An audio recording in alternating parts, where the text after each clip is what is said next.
Ну, самой низкой тональности у меня вот ходит, да? Там играю вот обычно.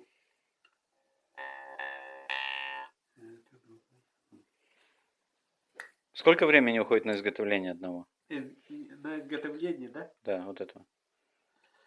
Но на само изготовление не так уж много, да? А потом настройки и так далее, там много уходит.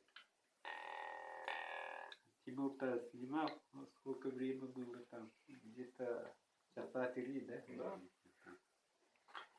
Вы сейчас сделали основу, а язычок уже потом подбирали. Под конкретного, да? Да, ну то есть основа делается быстро, а уже потом язычок подгоняется, и там нужны длины, нужны формы, чтобы выдавалось четкий звук какой-то там определенной тональности.